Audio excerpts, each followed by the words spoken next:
هو الذي قال: ليس منا من لم يرحم صغيرنا ويوقر كبيرنا ويعرف لعالمنا حقه. وعلمنا التواضع، فكان يغسل ثوبه ويكنس داره، ويمشي في حاجة أهله، صلى الله عليه وسلم.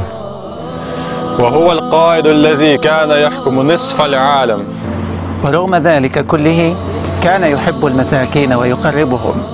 كيف لا نحبه وهو الذي دلنا على خير الدين ونقلنا من عبادة الناس والأصنام والأوثان إلى عبادة رب العالمين.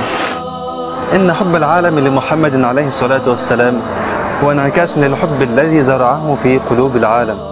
وكيف لا نحبه وهو نبي الإنسان يحزن لحزن طفل مات عصفوره. وهو الذي قال: يرحم من في الأرض يرحمكم من في السماء. كم نحن بحاجة إلى تلك الرحمة في عصر هانت فيه علينا دماء المسلمين. علمنا رسول الله صلى الله عليه وسلم أن زوال الدنيا أهون على الله من قتل رجل مسلم بغير حق. علمنا الرسول العدالة، لا فرق بين ألواننا، أسود أبيض أصفر، نحب إسلام ونحب نبينا. علمنا رسول الله صلى الله عليه وسلم كيف تعيش العسرة على مبدأ المحبة. أتينا إلى المدينة المنورة لنسير على خطاه ونتعلم سنته صلى الله عليه وسلم.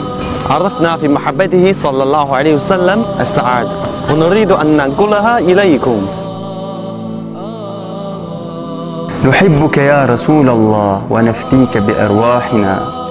ويا من تحاولون الإساءة لنبينا الكريم، تعالوا واقرأوا سنته واسمعوا كلامه. ستعلمون حقا أنه ما بعث إلا رحمة لكم، ستحبونه صدقوني.